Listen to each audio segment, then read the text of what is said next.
2, step 3, step 4, right? But this particular set of approaches can act as guidelines on how you deal with data in the first place, right? What you really need to learn in any bootcamp, whichever one you attend, or by any instructor, is that what is the mentality, what is the ideology that you practice when you get a brand new data set, and how do you move from point 0, where you know nothing about it, to point 100, where you are using that data to make valuable business decisions. Okay, so I hope everyone is clear with the agenda of today's bootcamp and everyone is super excited to get started. If you are, just put a quick yes on the chat box. That will let me know that all of us are engaged. And if you have any questions, shoot up.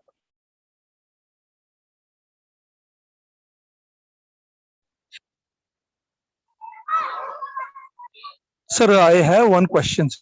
Go ahead. This Python or this one, can I use a financial sector also, right? What Every you sector. saying, Walmart, one of the example.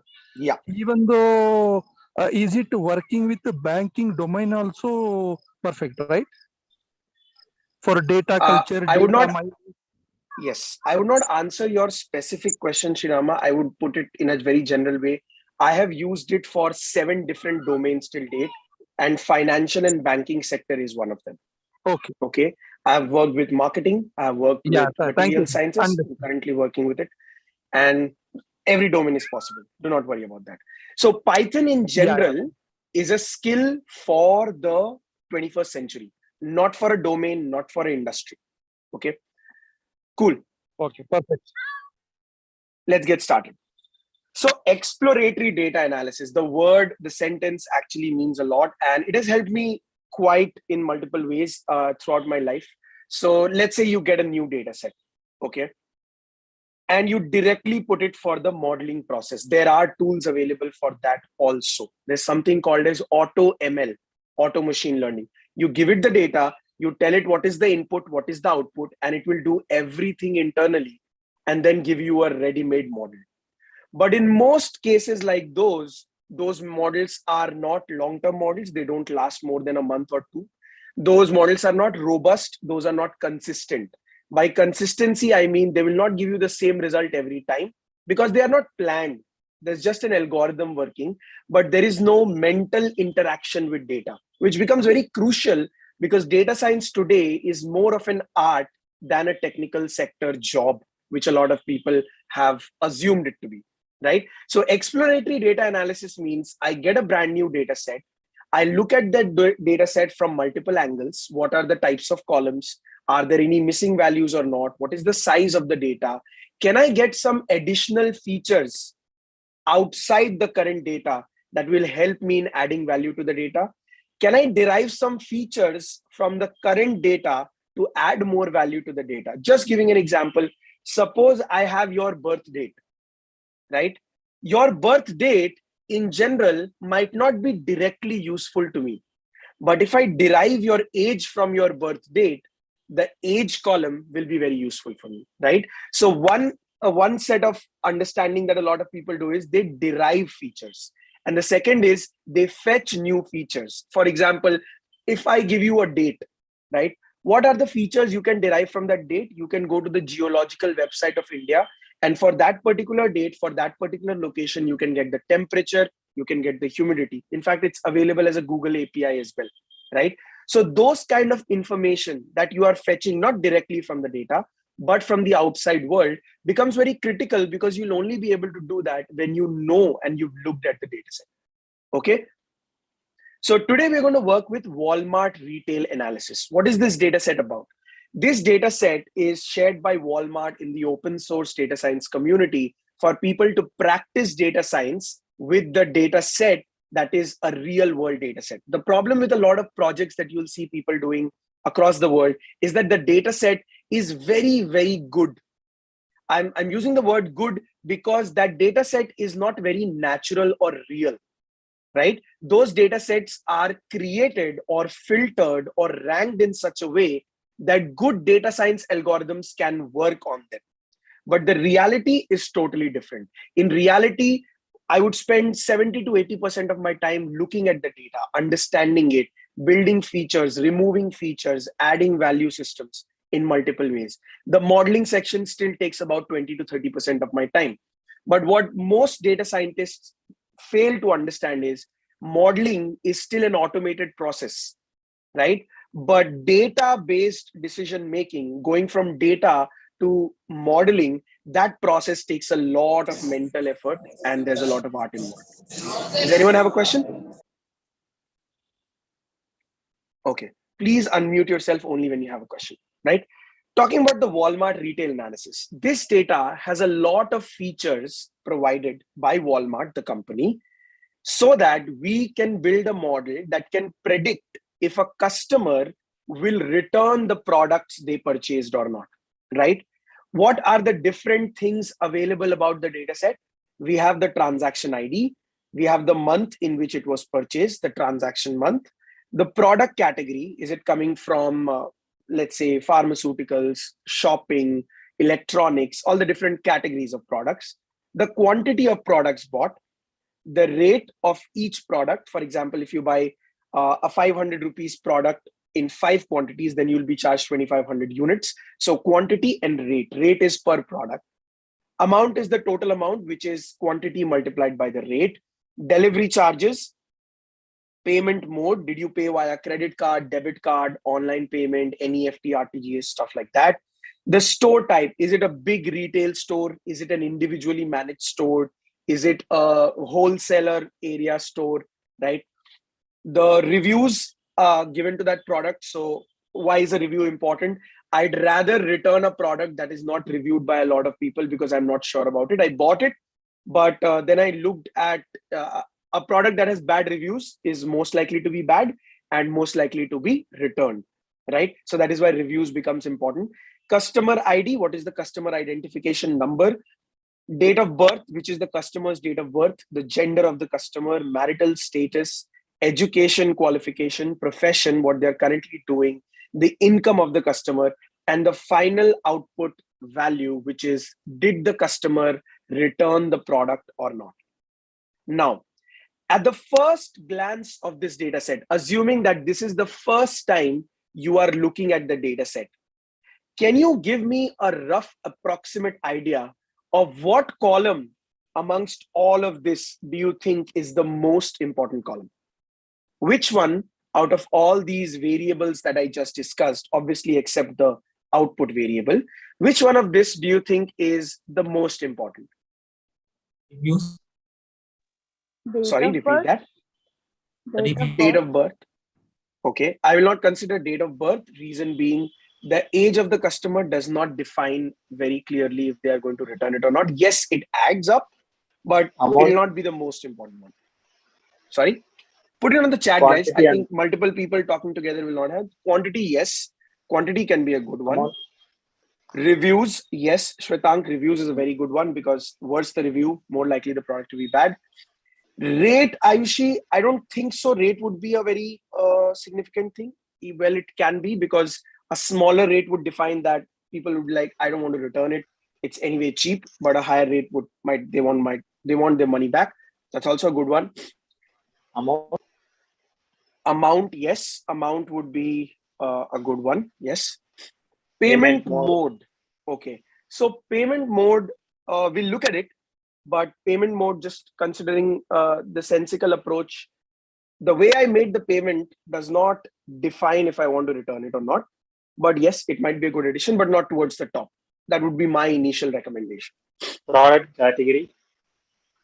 Product category, yes, that can be something. If you have a product that is very customized to a particular kind of customer, type of customer, does not work in general, then that product will be returned by the people who are not belonging to that type. So that's a good one as well. Anything else? Do you think customers' gender is important? What do you guys think?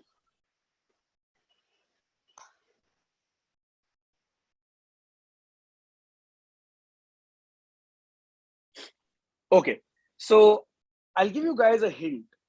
Nobody, me or you or anyone else, would know which is the most important column because we are just assuming, right? The purpose of doing exploratory data analysis is to remove the bias of the individual doing the analysis, right? Suppose I come from a place which is very, I would say, I come from a middle class family, right? Will I prefer returning my products? Yes, because money is going to be one of the most important factors for me. But someone who's coming from a very rich background, right? For them, they might not consider amount to be a very important they'll be like, I have the amount, why would I return it? I'd return the product if I do not like the product. Amount is separate, right? So these are individual mental biases. Why does everyone have different answers to the most important column? Because all our minds are set in ways because of where we are coming from, right? But the essence of data science is not to talk with biases or with assumptions. The essence of data science is to talk based on facts, right? I hope I've made myself very clear. The intuition as well as the intention of doing exploratory data analysis is to make sure all your understanding of the data is based on facts rather than assumptions. Am I absolutely clear? Everyone, quick yes and no, so we can move forward. Yes. Yes. Okay, awesome. Yes, sir. So let's move forward. We have the first step. Obviously, Python as a programming language is one of the superheroes in the programming language world because it has one of the maximum number of additional supported libraries. What do we mean by additional supported libraries? These are libraries that people across the world have contributed together in building a perfect library. What is that library? That library can be any set of code, I would say a collection of code that solves a particular purpose. For example, if you want to visualize data. So there are these two amazing libraries which are built in Python, Matplotlib and Seaborn. These are a collection of code that can help you visualize your data easily, right? For example, NumPy, short for numerical Python. There's a collective set of code that will help you do faster numerical calculations. And one of the most important things, a library that I use almost every day is the Pandas library, which is for data analysis in Python, right? So these are all libraries which are written almost like 10, 15 years back. They started writing it, they released the first version. They have been improving year on year. There are at least 2 to 3 releases of these libraries every year, updated versions. And these libraries are improving with time and they are open source. Open source means you can actually see the code that is written to build the library. And you can also use them for free. So free and open source. That's why these libraries are very important, right? So I import the libraries. That means I just copy paste the code from the internet and bring it to my notebook so I can use it. Then I import the two data sets. And here I have the first look at two of my data sets, right? This is a very ideal situation for you to understand because in more cases, you will be getting data science data sets not directly in one file. Data sets come from where? They come from SQL tables. They come from GCP tables. They come from AWS S3 buckets. Excuse me, sir. Yeah, go What ahead. is the engine, the parameter engine? Sir? Okay, so Excel files, right? Excel SX as a file format. This file format comes with a lot of engines to work with. There's a default engine that already exists with the Pandas library, but your Excel SX file comes from different versions of Excels in which it was created, right? So if it was created in a new version of Excel and the engine does not match with Pandas, you need to use a better engine which is suitable for that file, which is why you set an engine parameter, right? This engine parameter is compatible with this particular file that we have. Okay. I hope that's clear. Yeah. Awesome. So coming back to what I was saying, you will get data sets in different parts, right? This is a very common example. Salman, if you do not use the engine, you might get an error that Pandas is not able to read the file. That's all that can happen, right? So you're getting data from different SQL tables, different databases online, And these databases are specific to objective. For example, transactional data will be in transactional database. This has to be a very fast interactive database, right? Because it is interacting with clients, interacting with different points where my store's customers are using it, or my store's employees are using it to fetch customer data, right? So the transaction database has to be a very fast one. Customer details can be a slow database, which will be cheaper. Why? Because once I store the customer's details, I'm not going to update it very regularly. This does not need to be a very fast reaction database. So these data sets will be separate. These databases will be separate. I'll fetch these two databases, right? I'll merge them together, and then I will have the complete data set, right? We'll move to that section. But before that, let's look at the first set of data we can see. The dot head method, or for now, just for simplifying it, the dot head function of the data frame that we have loaded into our notebook gives us a first peek at the data set. Peek at the data set means it gives you the first 5 rows, the top 5 rows of the data set, right? Obviously, the data set is very long. The data set is very large. It has a lot of other values and rows, but this is just giving you a quick preview into what the data set looks like, right? So you have transaction ID. The first question that should come to your mind is, because you know why you're solving this problem, you want to predict if the customer will return the product or not. Do you think transaction ID is an essential ingredient to make that prediction? What do you guys think?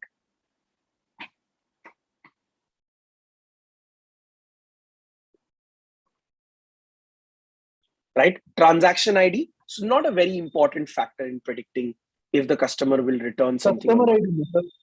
Here, important factor is customer ID, right? Not necessarily. I'll give you examples of both of them. But for now, let's just be here at transactional ID. Transaction ID does not impact a lot, right? I hope everyone is on board with that idea. It might be helpful from the perspective of modeling. No, Salman, a transaction ID is just a random number generated, unique random number generated for that particular transaction. It holds no information about the transaction. Am I right or am I right? Everyone, I just want a quick yes and no. Is everyone aligned with the thought that transaction ID is not going to be useful? Zero correlation with dependent variable. Yes, that's a good way to look at it, Shwetank. That's correct. I want to answer from everyone, guys. We are 28 people on the bridge on the Zoom meeting. I want everyone to be a little more participative. Okay, thanks, Durga. Thanks, Arya.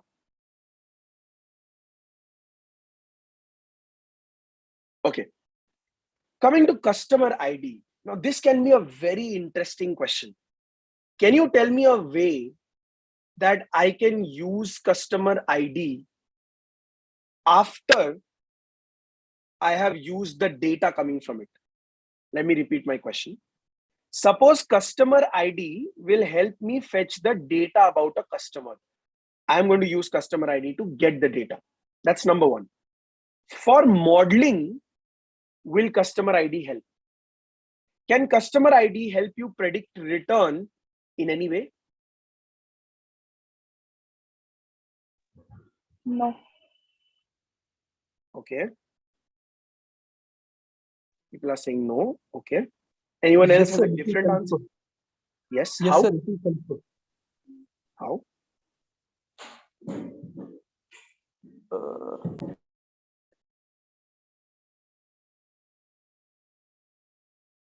That I have already, Salman.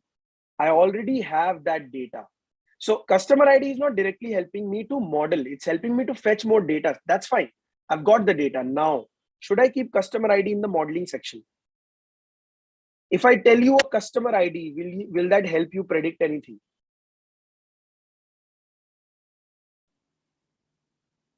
So an interesting idea there could be, since a customer ID is unique about a customer, right? The customer ID can have a mapping of historical returns, right? and that historical return can also be added to the data frame. But it will never, as a number, impact my model. Okay? So as a number, numerical value, it will never help me make any decision, right? Same goes for transaction ID, and same goes for most of the IDs. Okay? The ID columns numerically never add value to the model. It is the derivation of data using those IDs that can be helpful. Okay? Then month name obviously can be helpful because there's a time, there's a seasonality of things, right? For example, the holiday season, right? A lot of products are returned during the holiday season because let's say you're going to celebrate Diwali, or you're going to celebrate Eid, or you're going to celebrate any major Indian festival, right? In cases like those, you will there are a lot of people who order multiple products because they know the ease of returning the products, right? So they'll order 5 t-shirts. They'll like only 3 of them after wearing them, looking at the fit, looking at the comfort, and then return the 2, right? So they're ordering 5 because it's the time of the occasion. I mean, the occasion is coming, the festival is coming, right? Now, product category. For example, if you buy something that once used cannot be resold, right? So you would ideally not return it because you know it will not be returned. In most cases, the company will not allow you to return, right? But books, for example, if they're in good condition, after a few days of purchasing, you can return them. Clothing can be returned. Home and kitchen appliances, yes, you may return it. But suppose you bought a piece of cheese, you used the cheese, and then you are not happy and comfortable with it, you want to return it, that's not going to happen, right? Because now it's useless for the company. Footwear as well. If if there's dirt or if there are scratches on the shoe, then it's not going to be returned, right? Quantity, rate, amount. Now, there's a very special concept here, guys. I want everyone to be a little more focused here. There is something called as features that have high correlation. Okay. I hope everyone understands what correlation is. If you do not understand, the idea of correlation is if one thing moves in a certain way, the other thing either follows the trend in the same direction or follows the trend in the reverse direction. But it does follow the trend. For example, a common trend is as your age increases, your salary increases. Why? Because your experience increases, right? A very common trend. If your age increases, your earning is going to increase, right? So age and earning are highly correlated variables, right? On the other hand, as your age increases, your health deteriorates. So they are inversely correlated, right? Health deteriorates in the sense, I mean, I'm not talking about the exceptional people who live healthy, eat healthy, work out, exercise, but the common general public, at least in India, right? With age, the health deteriorates for most of the people, right? So those are inversely correlated variables. Out of these 3, quantity, rate, and amount, which of the 2 do you think are correlated? Quantity and rate. Quantity and rate, never. Okay, think very carefully. Rate is not dependent on quantity, is it?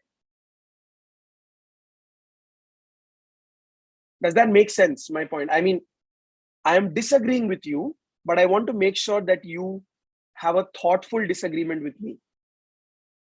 The rate of something is not defined based on the quantity, right? I mean, you can purchase a car worth 10 lakhs, right? So quantity is one, but rate is something else, right?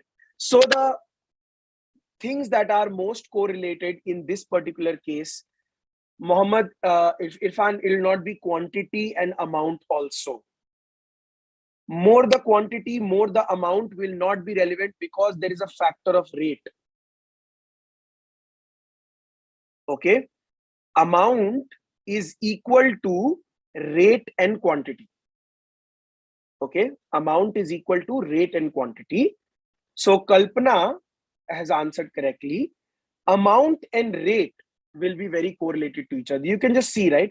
359 has 1795. 1129 has 5645. 1327 has 6635. 1325 has 6625. And obviously, I cannot be absolutely sure. I will have to do a correlation analysis, right? But these are just initial things that should go into your mind. When you look at the data, you should not just proceed to the next step. Think about these things. Think about the columns, how they can be related, how they can be used, because this is what will build the internal connections in your brain of working with data. Very, very important, right? Now, coming to delivery charges, right? Delivery charges is how much charge does it take to deliver the product, right? Now, we should also consider the fact that if something takes a high delivery charge, if I return it, the delivery charge is being lost by the seller, by the Walmart company or the sellers connected with Walmart. So I'll just keep these things in my mind. Payment mode. There are mobile payments, there is credit card, there is debit card. We'll see what other options are available, or only if these three options are available, we'll get to know. What is the kind of store? Is it an e-shop? That means online. Is it a tele shop, which is available via phone? You can just give a call and order. Is it an MBR, which is a big branded store? Number of reviews of the product. This also is very important. My assumption would be the lower the rating or reviews of the product, the cheaper quality or not so good quality of the product, because people will give a bad review when they don't like the product. And if the massive population or larger population does not like the product, the reviews will be lower. And if the product is not so good, which is an obvious conclusion of lower reviews, then that product is more likely to be returned, right? I hope we are clear with the first data set, the transaction data set. Everyone? Yes, no? Yes. Awesome. Then there is the customer details. Very interesting. What is the customer detail? We know their date of birth. So I just gave an example when we started this bootcamp that date of birth might not be directly relevant, right? But date of birth can help derive age of the customer as of today. And age might become a very important factor of how the customer deals with products and returns, right? I mean, youngsters can return really quick, right? Because they order like that. But people who are, a little bit more mature, they are in a particular age. They are, I would not say old, but they are like in their 30s, 35s, 40s. They'll be very careful in ordering products. They will think about it. They'll review it. They'll read it. Us youngsters, we just go ahead and order products, right? Because we know it's easy to return. Gender, yes, sometimes gender is also an impacting factor, but gender with product category might be a good justification of someone returns or not, right? For example, I know my sister, when she orders clothing online, right? A lot of clothes she orders, she loves it, but when it comes, she does not like it, she returns, right? When I look at a t-shirt, I'm not so passionate about clothing. As long as I got it at a good price and it's branded enough for me to, keep up my pace with, I will just go ahead with the product, because I'll wear it sometimes. I'll wear it at home. I'll wear it at some other party or something, and I'll be done with it. I'm not so choosy about clothing. So gender matched with age, matched with product category might help, right? That is why gender is a part of this data set. Marital status. Now, I am not married, so I would not like to comment about this, but definitely I would assume that marital status would impact. Education, yes, education would impact, and current profession also would impact. Income will be a very big factor. I am thinking so, but the data might say otherwise. We'll look at it, right? So the first thing I will do is I will merge these two data sets, merge them to combine them and have a final data set, right? What will I merge them on? I will merge them on the common column of customer ID, right? I will merge them on the common column of customer ID, and I will have my data set. Okay, I will have my data set. One very, very interesting analysis that we all should be firstly doing is something called as data distribution. This should never be missed. And I'll show you and I'll tell you a reason why. Okay. For I in data.columns, print data I dot value underscore counts. Now, value underscore counts is a function that gives you distribution of your data, right? Now, distribution of your data, the first distribution I get for is transactional ID. I get multiple transaction IDs and all of them exist in a single unit. So every transaction ID is one unique value.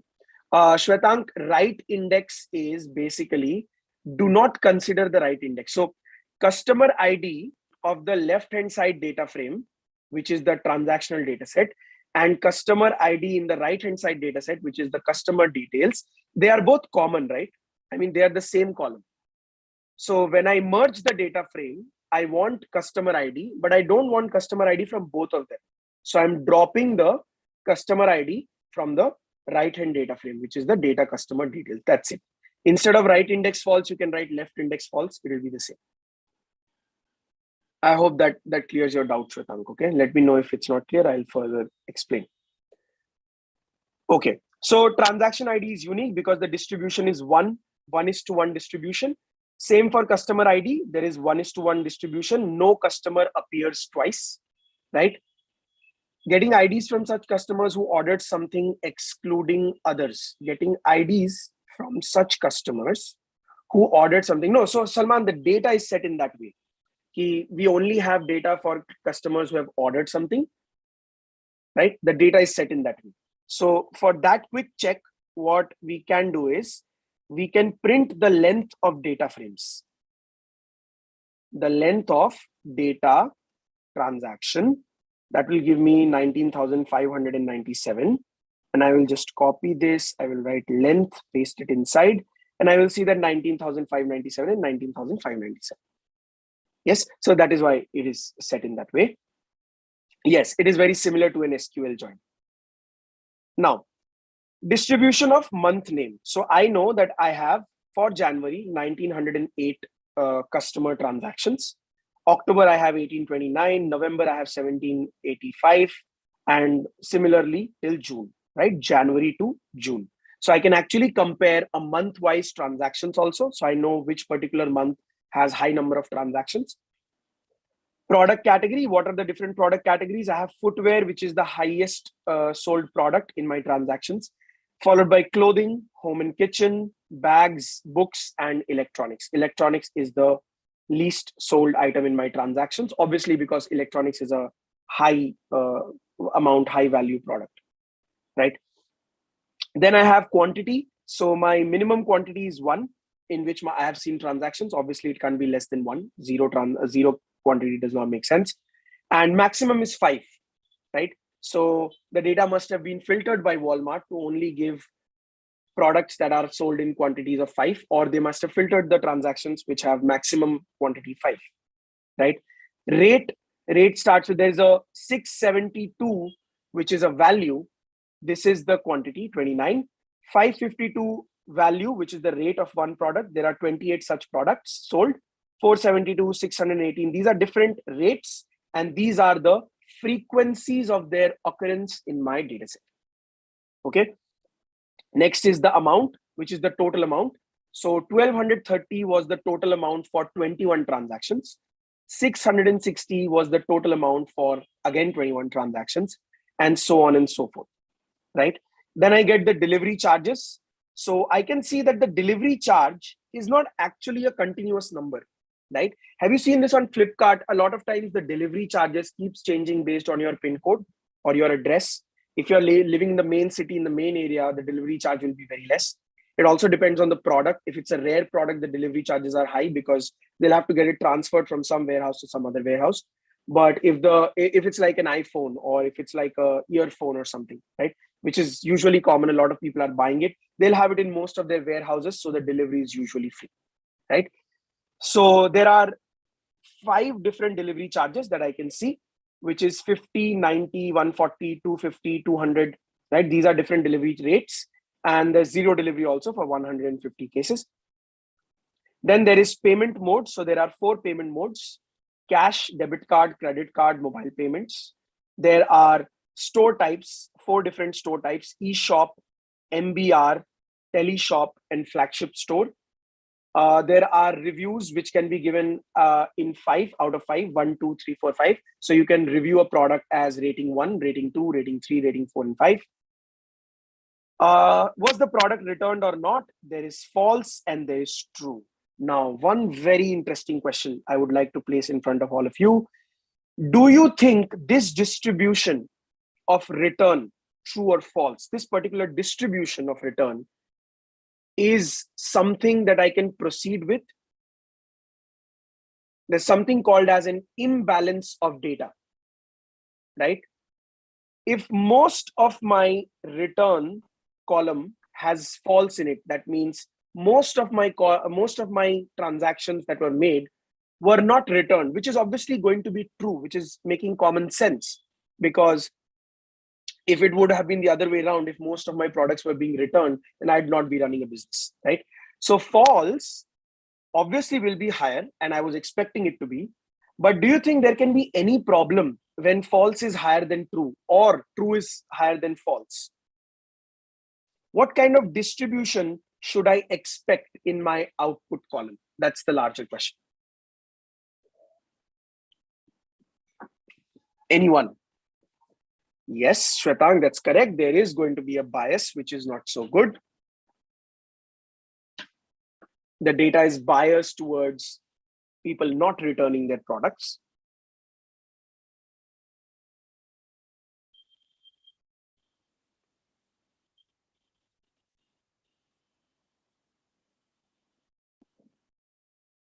Okay, so let's relate it to a very, see, machine learning models are basically ways to replicate how humans make decisions, right?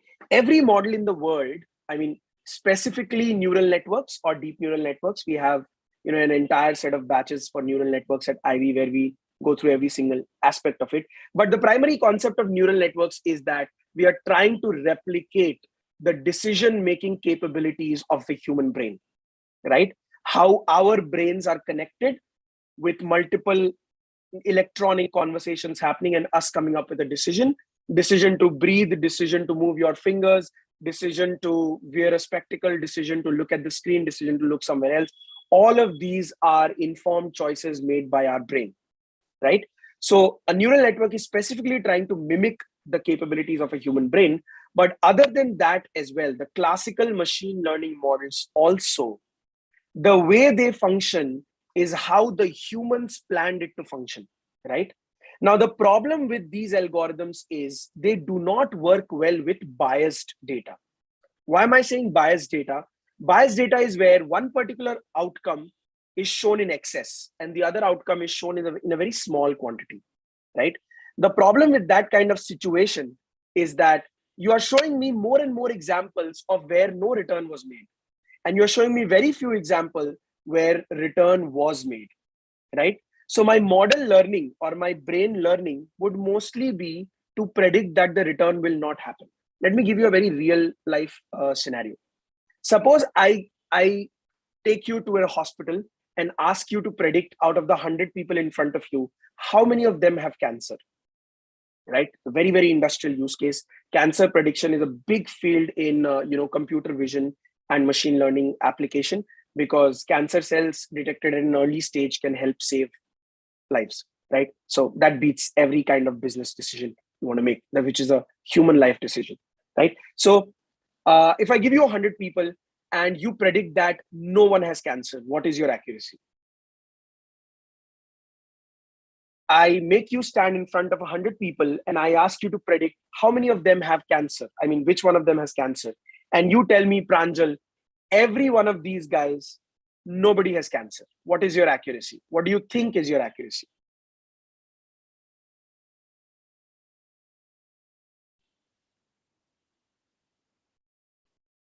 Anyone? More than 90%? More than 95%? Close to 100%? 50%? Anything? 100% no. 50% no. 90 no. So Vijayanti is closer to the answer, which is 99%. But I'd still suggest a better way to answer a question like this is that my accuracy will be close to the percentage of people in the world who have cancer. Assuming that I have a random population in front of me. I have no bias in the data, in the population. Randomly, I pick 100 people up and I predict none of them have cancer. So 99%, I mean, out of those 100, if one person has cancer, which is very unlucky, but my accuracy will be more than 99% because that is the reality of the world. 99% or more than 99% of people in the world do not have cancer. But does that solve my problem? What is my problem? My problem is to predict cancer, right? It will not solve my problem of predicting cancer. It will only increase my accuracy. So a very, very interesting concept here is accuracy is not always the right metric of judging the performance of a model. Okay, accuracy in most of the cases is misleading for the performance of the model, right? If I tell that no credit card frauds are happening in the world, at Ivy, we do a very interesting project called the Credit Card Fraud Detection Project, where we work with multiple use cases. The idea there is that credit card fraud detection, if I just say none of the transactions are fraud transactions, I am 99.99% accurate because the reality is 99.99% transactions are genuine transactions, right? But does that solve my purpose? Does that solve the problem I'm trying to solve? No, because my problem is I want to solve and find out credit card fraud, right? So imbalance in the data should actually very, very interestingly, keep a caution in your brain that there's something wrong. I'll have to handle this later, right? This is why we are looking at the data at such granularity, every aspect of it, so that we have all these ideas, all these hints, all these corresponding analysis that we'll have to do by looking at the data in the first glance, right? Then I have the distribution of date of birth. I have the distribution of gender. I have the distribution of marital status. I have the distribution of education.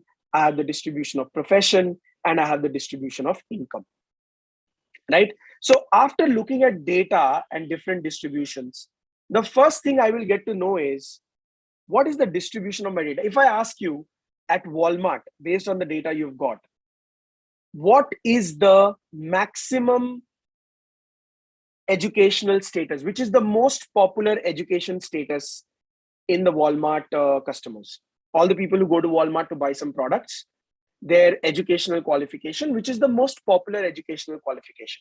Can you guys look at the distribution and tell me? Others? Yes, that is correct. But Kalpana, again, this is the difference between the art of data science and the technical thing that you see on the screen. Others is not really a profession, right? I hope you guys get my point. I mean, others is not an education, right? Right? So let me teach you how a data scientist would think, right? This others will include people who are not educated, people who might have done a diploma, okay?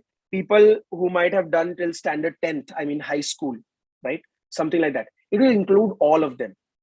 When it includes so many factors, that means none of the factors will be equal to 4130, right? So graduation becomes the most important one, the most popular one. I hope everyone got the idea. And this is how you should be thinking when you work with data science. Do not just look at it. There's a number, there's a value, that's the answer. No. Okay. Let me ask another interesting question. What is the most popular profession?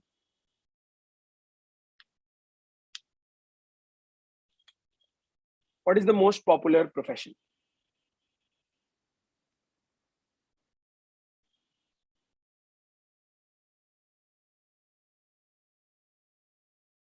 Salaried? No, definitely not. Salaried is 6423 and self-employed is 6632. So yes, the correct answer is simple, self-employed. It doesn't always have to be a tricky question, okay? Okay, do female shoppers come more to the Walmart store or do male shoppers come more? What do you think?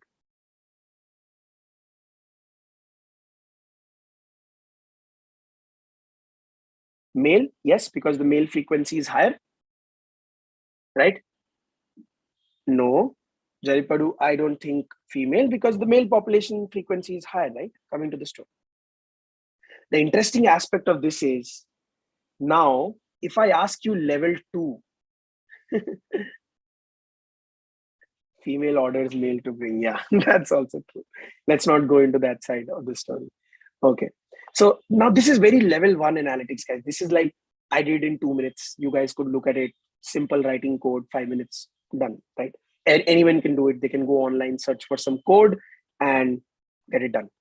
What's the level two? What's the intermediate level of data science or advanced level of data science? When I want to look at male-female distribution of shopping with respect to the kind of store they are going to. Okay. E-shop, how many males, how many females? MBR, how many males, how many females? Teleshop, flagship, so on and so forth, right? Payment mode by gender. Females are paying more by cash or females are paying more by credit cards. That's one way to look at it. Debit cards are used mostly by men or by women, right? And these will tell Walmart about their customers, critical, crucial decision-making points about their customers. Just giving you an example. Suppose they know that males shop a lot with them, okay, on their flagship store where more products, more expensive products are there. And they also know that males use mostly their credit cards. So when they have an offer coming, okay, they want to release a discount offer. Which payment mode should they bring the offer in? Obviously credit card, because they are now data informed about the gender that shops more, where it shops more, and what does it use to shop. Okay, that is how data science is being leveraged to create powerful business models. Okay. And definitely, I mean, this is just a boot camp, very small introduction. I want to give you a lot of ideas, thoughts, interesting discussions. But at Ivy, we do this, I mean, over 15 to 20 sessions of 2 hours each. So it's not just the distribution that we do. I mean, this is a very small notebook for our classes, right? We have like big notebooks. Coming to understanding the distribution, the next step is to understand the quality of the data. How do you judge the quality of the data? The first judgment I would do, or most of the data scientists, the way they do it is, are there any missing values in the data? Right? Very interesting question. Missing values in the data tell you about the inconsistency of the system generating the data, or desire of the users giving their data. That's another way to call it. And a very interesting question always pops up whenever we talk about missing values. The first question I ask every student that I teach, every candidate that I interview for multiple jobs and open positions, the first question I ask is, when you look at a null value, what is the first thing that comes to your mind, right? And this is a creative question. And the answer to that creative question is, whenever you look at a missing value, the first question that should strike your mind is it a value that was not recorded, or is it a value that does not exist? Okay, yes, Salman, validate the source, but I'm assuming that the source is validated. Okay, obviously the first step can be validating the source, but I'm assuming a safe assumption to make that you're working with their data, so you've validated it. But imagine this situation. I am recording the data about different real estate properties. Okay, I come from Kolkata, which is in West Bengal, and I want to build a real estate business. Okay, I want to build something like housing.com or rentproperties.com. So I will collect data about multiple properties. I'll put it on my website, and I will act as the agent between the client who's selling the property and between the other client who's buying the property. Right? Now I want to collect a lot of data. Just imagine there's a column in my data set collection. I mean, in my Excel sheet where I'm collecting the data, there's a column swimming pool size. Okay, swimming pool size. I'm informed by my data scientist that there is a column called swimming pool which has 95% missing values. Okay. The first step I will do is I will terminate that data scientist. Why? Because this is where technical guys are differentiated from artistic data science guys. I don't call myself a technical person. I call myself a data scientist for a reason, that I don't think in terms of code. I think in terms of data, right? So when the idea is swimming pool area will be missing for 95% of the data set, 95% of the properties. Why? Because in 95% of the properties, there is no swimming pool. So it's not a missing value, considering the fact that a missing value is not recorded by the user. It's not that I did not record the value. It's that it did not exist in the first place, right? So what should be my swimming pool area? The swimming pool area where the data is missing should be 0, right? If there is no swimming pool, the swimming pool area is 0, right? I hope that makes sense. Everyone, yes, no? Guys online? Yeah? So my swimming pool area will be 0. Similarly, if you see my delivery charges, right? Guys, a lot of you might be worrying about what is the code that Pranjal is writing to get this analysis, okay? But let me be very honest, this is not very important. You can learn this very easily. If you do a course with us, we have like 20, 24 hours completely focused on different kinds of code and stuff. But coding is still the second priority. The first priority we have for our students is they understand what they're doing, right? So the idea there is delivery charges has 8890 missing values, right? Are these really missing values? Or I can safely assume that there was no delivery charge for that product, for that transaction. What do you guys think? The missing values in the delivery charges column are more likely to be a 0 delivery or no cost delivery.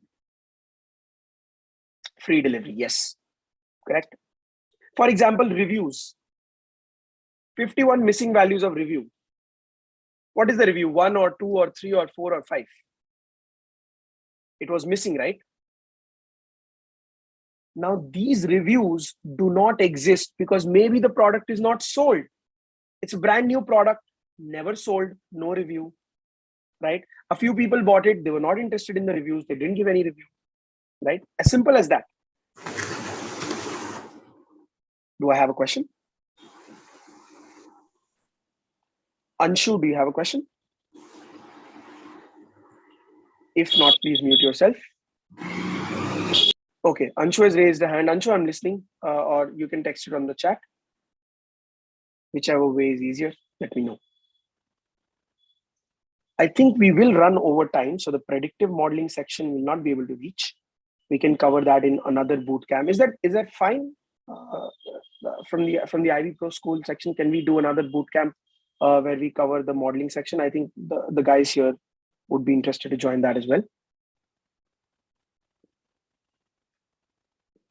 Okay, so Anshu, if you have a question, post it on the chat. Otherwise, I'll just continue, right? So reviews being another one of those, right? So is the review does not exist, or the review is really missing? The review is not collected. So here, the review is not collected, is not recorded, okay? It does not exist. That's a separate conversation. But the review has not been recorded because the review has not been made. So I will have to take critical, important data decisions of how do I replace the missing values in delivery charges column? How do I replace the missing values in reviews column? Okay. Cool. So here we can clearly see that you'll get this notebook and you will see the ideology. So for delivery charges, because missing values, which is like 45.36%, more than 20%, missing values in delivery charges will be handled by simply replacing with 0, right? And reviews missing value, which has 51 missing value, will be replaced with the most common value. Sorry. So it will be replaced with the most common value, which is the mode of the data set. Okay. I hope I was able to make my point clear. Everyone, just a quick yes or no from everyone who is in the meeting.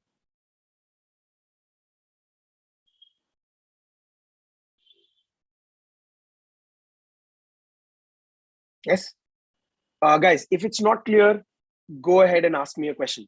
Do not keep your questions to yourself. It's not going to help. We are in a boot camp. Everyone is fresh. Everyone is learning, right? And I might get to learn something from you guys as well. So if you have a question, do not hesitate. Okay. At least that's the principle we have. Now, we'll do some kinds of plots. Let's say the histograms, right? We do a simple histogram plot, simple code, right? These two codes, mostly copy paste. This code, again, very easy to write. All you have to do is put the right column name, and you get the bar chart, right? And you can see that 3 is my minimum frequency. So most of my products have a rating of 5. So that gives me a positive opinion about the products I have in my stores, right? 4, that's the next highest frequency. So I can safely assume that Walmart is doing good business because most of their products have reviews more than 4, right? Then there's 1, 2, and 3, which are in their own particular order. I will handle the missing values and I will do a quick recheck if my data has any more missing values. Why do I fill missing values? Because models cannot be trained. Predictive modeling cannot be done with missing values. Any mathematical algorithm does not know how to deal, how to calculate, or how to do numerical operations on missing data. Okay. I do a quick data analysis also, which is done with the data.info. Very, very important set. When you get a data set, definitely do a .info, gives you a lot of information about the data set. Let's quickly check out what is the information given. I know the number of entries. So I know the number of transactions in the data set. That is just to pick the first review, Shwetank.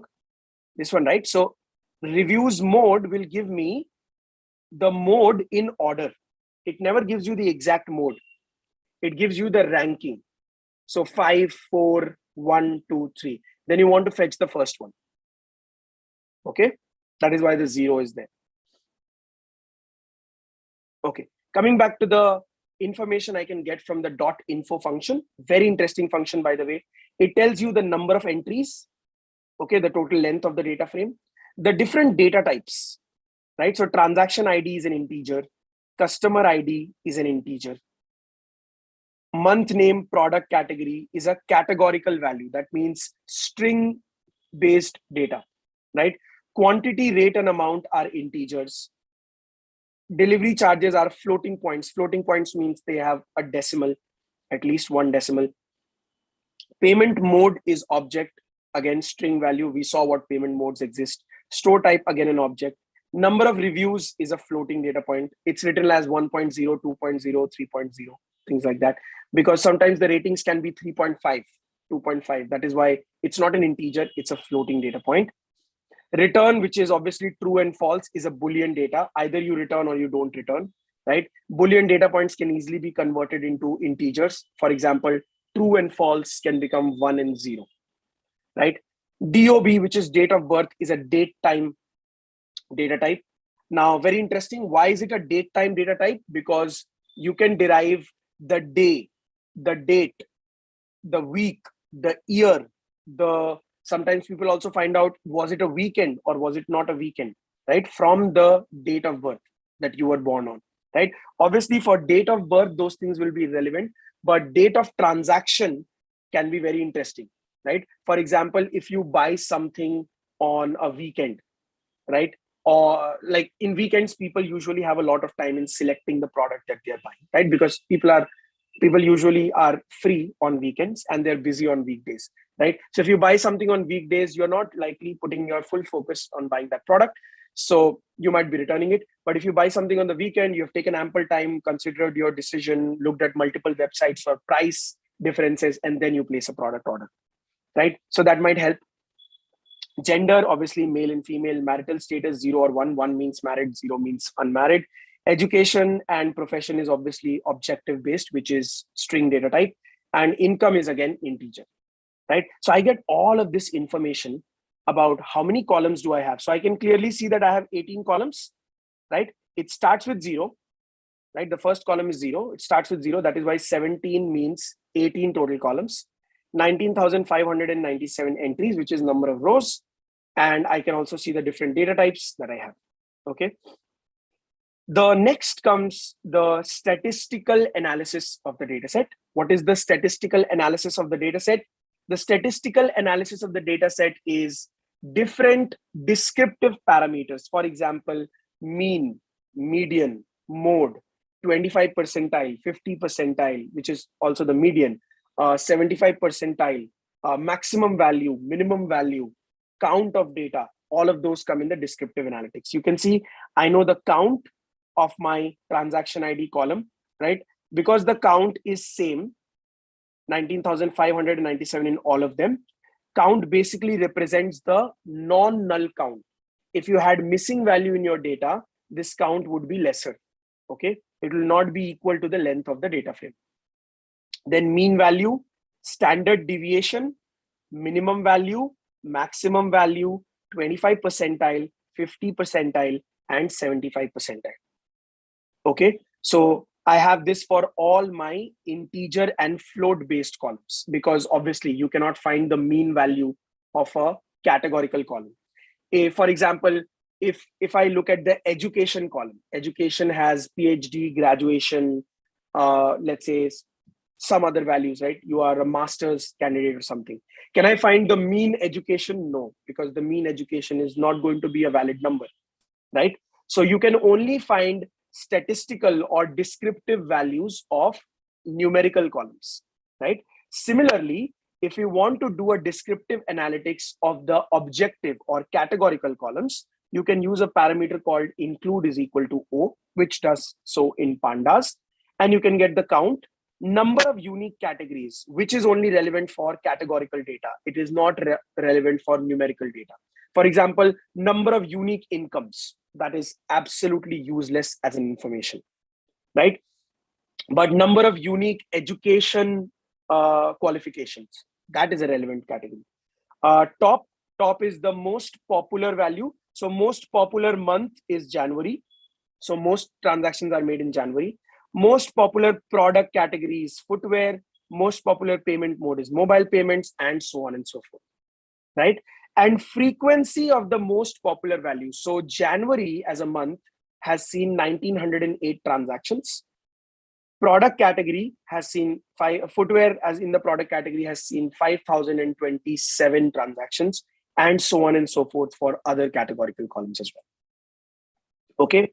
Once I have seen this analysis, what I am now going to do is I'm going to simply cut my numerical columns, put it into continuous variables, and cut my categorical columns and put it into my categorical variables list.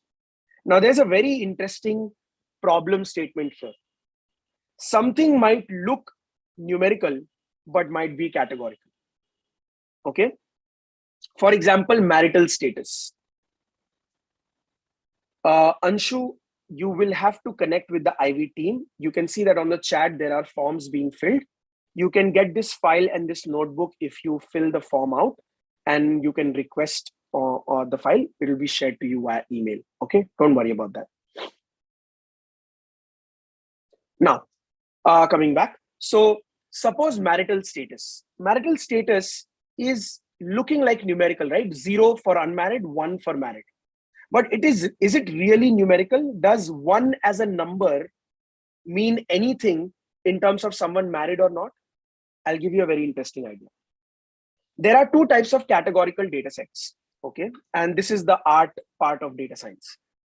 Suppose when you go to Pantaloons or any of these big stores, near the cash counter or the billing counter, you'll get these options. How was your experience? Very bad, bad, neutral, good, very good. Has everyone seen that? Guys online, everyone? Has everyone seen those options at the Pantaloons, Will's Lifestyle, other stores, right? Beside the billing counter, you will get some kind of iPad or some kind of touchscreen stuff where you'll be able to rate the experience at the store. Very bad, bad, neutral, good, very good, something like that. That is a categorical data that they collect. Can that categorical data be translated into numerical data? What do you guys think?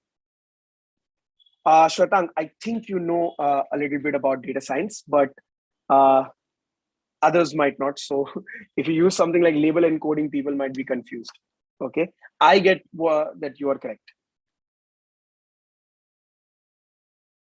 It is label encoding, yeah. But everyone understood the point.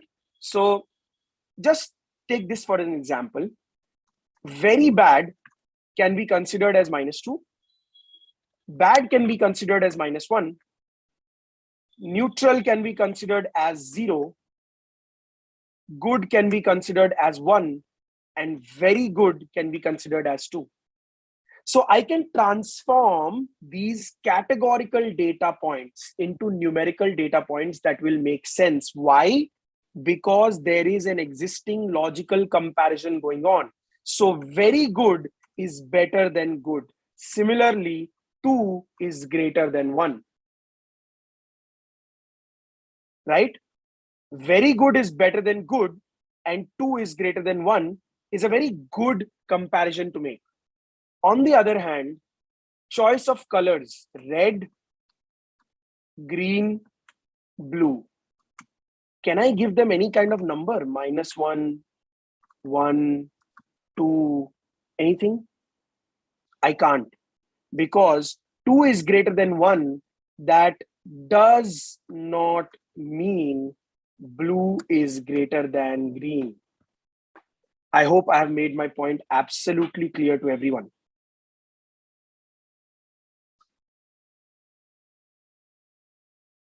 Guys online? Yes, no?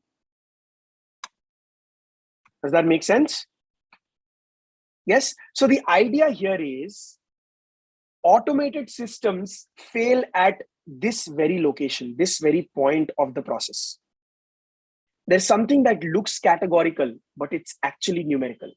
But there's something that looks numerical, but is actually categorical. Right? Very, very important to understand and define what is continuous, what is categorical, because the way you define them defines how you are going to further process the data, analyze the data, compare the data, derive features from the data. Everything is dependent on how do you separate or distinguish between numerical continuous variables and objective categorical variables. Okay. Now, to start with the analysis, we can look at multiple charts. For example, this is the distribution of different rates. This is the distribution of amount, right? You can easily see that cheaper products with low amount, right, have high counts, and expensive products will have low count, which is obvious. People buy expensive stuff less and cheap stuff more, right? That's obviously supply and demand. Shwetang, how will we convert red, green, blue into numerical values? ML model only takes numbers. So that is where the concept of categorical transformation comes into play. I will just quickly show you, right? What I will do is I will create as many columns as unique values in the color column. So color column has red, green, blue. I will convert it into column red, column green, column blue, right? My original data was red, green, and blue. My transform data will be red being 1, green being 0, blue being 0 for the first row. Then next one was green, right? So red will be 0, green will be 1, blue will be 0. And the last one was blue. So red will be 0, green will be 0, blue will be 1, right? This is how I convert categorical, not directly numerical data into numerical data that the ML models can use. Okay. Yes, the technical term for that is one-hot encoding, but as a standard practice at Ivy, we do not use technical terms. Okay. And I'm not going to use them here as well. Okay. Technical terms, high funda ML terms don't matter. As long as you understand the concept, it will be very, you'll be good to go. Okay. Don't worry. These technical terms are a part of the process. The more you do it to communicate with people, you say, acha, it is one-hot encoding, or it's label encoding, or it is categorical transformation. But the essence is logic should be clear. Okay. But Shwetang, I want to appreciate your knowledge. You are well prepared for, getting into data science.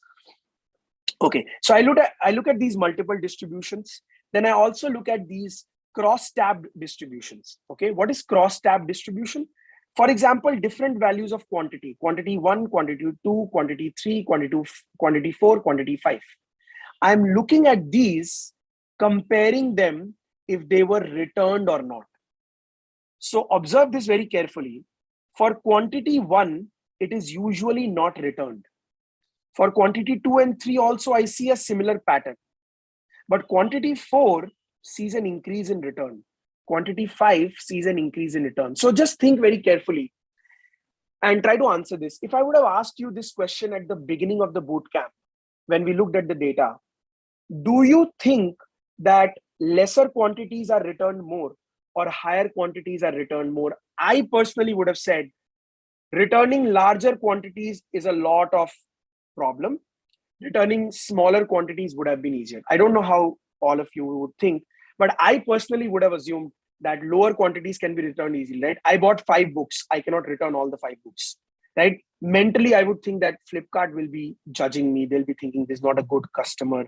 They'll not give me good offers. All of those, psychological things kick in. But if I buy 5 books and I want to return one of them, I would rather return it, right? On the other aspect, if I'm a person who buys a lot of products, right, I will be returning more because I buy a lot of products. I keep like 70, 80% of them, 20% of them I return, right? So both of those ideas were possible. But what would have you thought depends on where you come from as an individual product user, right? And here the data is telling you the reality. So now there are no assumptions. There is no bias. Whatever it is a fact in front of you, which is data science. Okay. So returns based on month, right? So I can see December, January, May, November, October, these months have a high return ratio, right? And I'm talking about return ratio because number of returns also depends on number of transactions made. Okay, very, very interesting point in data science.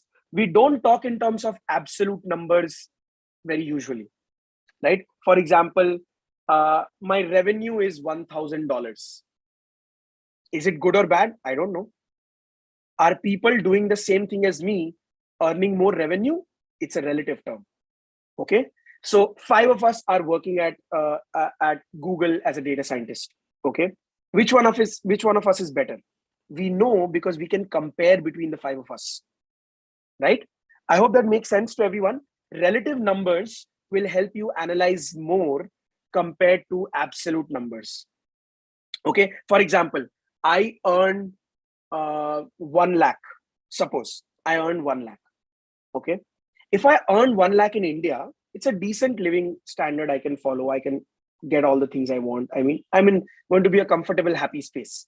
But if I earn 1 lakh in the United States of America, I'll be living like a beggar, right? So it's the relative cost of capital or, the power of money that will guide how good or bad my life is, not the absolute value. So when I look at transactions where a return was made, I will talk about the percentage of transactions that were returned, because the more percentage of transactions will be a better number than number of returns made. I hope I've made myself absolutely clear to everyone. Yes, no? Right? And I hope everyone is able to follow the analysis. So the analysis is my mind asking questions and me writing code to get answers to those questions. That's all an analysis is. You can never analyze something that you cannot think about. Okay, these are golden words that I have followed. If I cannot think of a question, I can never answer it. So when I look at data, the first thing that comes to my mind is questions. Will this do this? Are a combination of these two things going to impact this? Does this value help me predict this value? These are all questions I ask. Then I visualize, I analyze, I look at data, I create charts, I create views, and try to answer those questions to improve my understanding of data, and which is what we do in the visualization section of data science. Okay. I look at other forms of charts. For example, this is a return and return true and false count. I have already seen that with the value counts. I mean, the data distribution. This is just a visual way to represent the imbalance between false and true. So 10.5% of my data has true to return, and 89.5% of my data has no return, right? And I can just observe these, take relevant actions, do some engineering. By engineering, I mean remove some columns, add some columns, so on and so forth, right? So this is the entire part. I mean, this is a glimpse of what data analysis looks like in the real world. In reality, it takes a much more longer time. It also takes a lot more charts, views, questions, and answers. right? So this is the exploratory data analysis part of the bootcamp that we were supposed to discuss. Now, in the interest of time, and we've already exceeded 15 minutes, I would like to take some quick Q&As about the whole session, about the bootcamp. If you guys have any question with respect to data science as a career, or how do you want to enroll with Ivy, or what are the courses that will be taught to you, all of those things. For relevant questions, I'll guide you to the respective people. You can share your contact number and you will be contacted at an appropriate time by our mentors. And if you have any data science specific questions, I am right here. Let's go.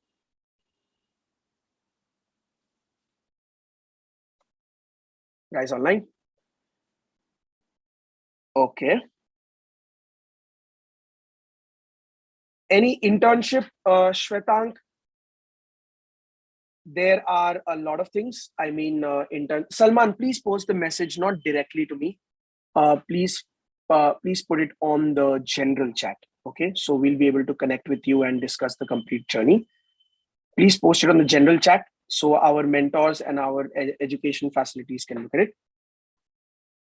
Okay.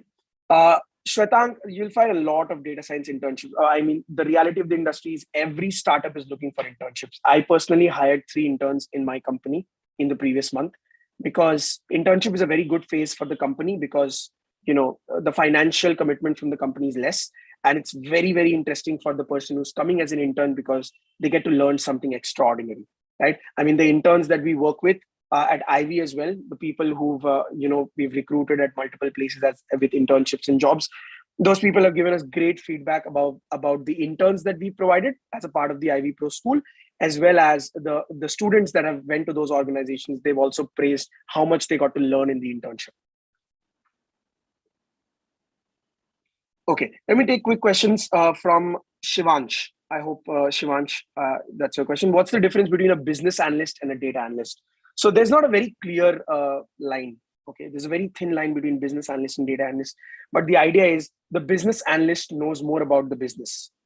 Okay, for example, if you're working in a finance sector and you are coming from a financial background, right? So you'll be looking at data with the finance eyes.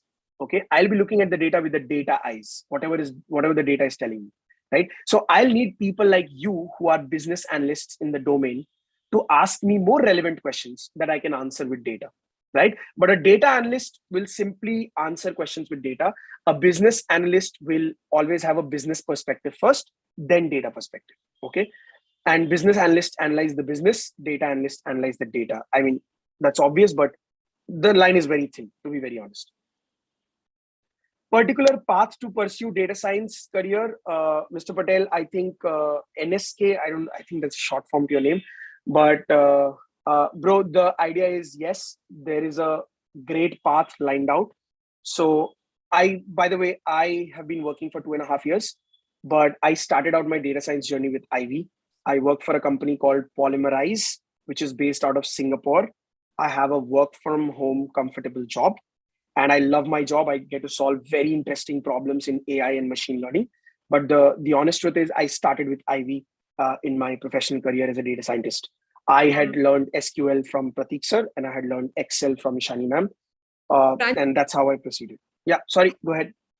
Yeah, sorry to disturb. So my question is, do we need to go with data analysis first to go for data science, or we can directly go to this data science without doing data analysis thing? Because data analysis is a basic thing for data scientists. So this is my question.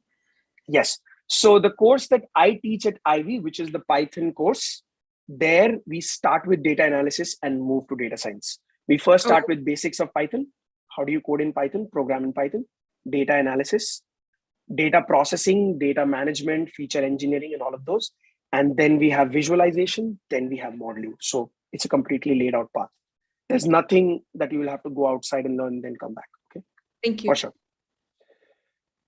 Python is very beneficial. At what point it goes different from data science to ETL scripting. So ETL scripting is data engineering, Salman. Okay. I've worked on it. ETL is data engineering. And it deals with cloud platforms. It deals with multi-processing. It deals with, using different strategies. to store data at right locations, manage the data. So if one database is down, the other has to be functional. It's those kind of things. ETL is something called as extract, transform, load. So extraction from the right database, which has the most updated database, transformation in terms of numerical data, categorical data, and load in terms of load into a machine learning model. So, I mean, they are very connected, but also, I mean, the specialization on both of them can never happen together. So ETL scripting is mostly a data engineering side of things, right? Modeling and data science are a little bit separate. With Python, how difficult is it to learn both? With Python, it's the easiest to learn both. Okay, we write ETL scripts in Python. I'm doing economics honors with statistics. Can I become directly a data scientist? Yes, Anshu, people are on the lookout for statisticians because data science requires statistical knowledge, right? You can tell me, is there a significant difference in the percentage of people opting for a service and not? A lot of people will not know what a significant difference is. They won't know what a confidence interval is, right? We teach that at Ivy, but a lot of people don't know. So you as a person will definitely know it, right? Python is very easy language. Yes, it's the easiest for any non-technical person and also a technical person to adapt to Python and start their journey with Python. I personally know only 2 or 3 programming languages, and I have used only Python for the last 2.5 years. And I have never find it lacking in any which way, honestly. How much basic Python is needed for a data analyst role? So Pratik, in our sessions for data science, 10 hours, 10 sessions of 2 hours each, which is like 20 hours, is the amount of Python you will need to get started with data analysis. Okay. Salman is from a business background, seen many jobs where they are requiring CSIT analytics degree. Will it worth to learn to land a job? Yes. See, learning is always worth it. That's one separate philosophical idea. But I will also say that analytics is a good skill, guys. I mean, the way we communicate, the way we think, the questions we ask, in general, it will open your brain to multiple opportunities in the world. How much math of it is really required for data analyst? I think standard 12th mathematics is enough. I mean, I did not do a specific mathematics course. I come from an engineering background, but what I learned in my engineering was not useful for data science. I mean, that was a little too much for the engineering side, but standard 12 mathematics, statistics, probability, basic arithmetic, algebra would be good enough. Parul knows Python, C++, C. Yes, Parul, you know the advantages of Python and how easy it is to write compared to C and C++. How to be a data scientist? I want to be a data scientist. Parul, I would suggest starting with a course. So I don't want to push anyone for Ivy, right? But I have learned from Ivy and I would recommend Ivy. That's number one. But if you talk to in general terms, then start with a good quality program, a good quality course which starts from the bottom, goes to the end, and then practice, do multiple projects from multiple domains, get some industry experience, do some unpaid internships, then get paid internships, then get a full-time job, and then you will love your life. That's what most people are doing. How do you see the future? Data engineering versus data science? Data science. Salman, data engineering is a very old profession. Data science is not that old. I mean, people were managing data sets for the last 100 years, right? Some people were writing it in Excel sheets. Some people were writing it in books, right? And some people were collecting it in database. So Facebook has data science, very later compared to data engineering. They were collecting data of the users because that's the first step for data science. But data science, AI, and ML, because from data science, you can move to machine learning and you can move to artificial intelligence. That also opens a domain.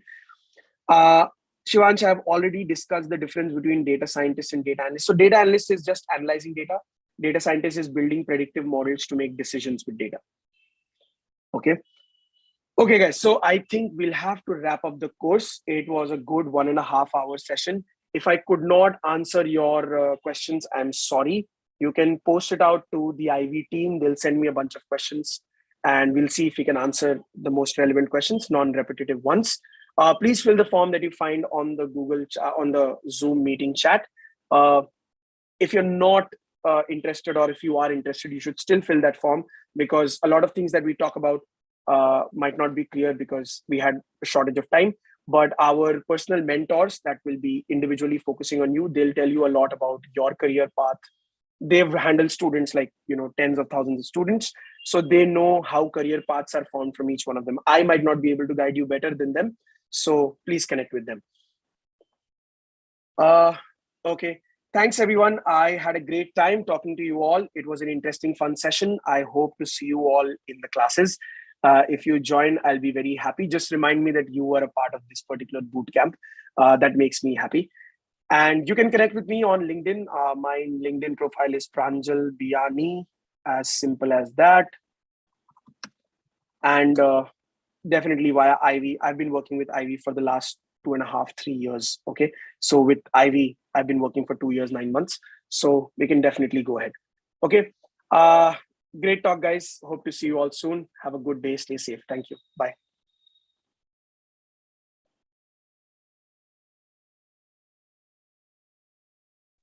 Thank you, sir. Thanks.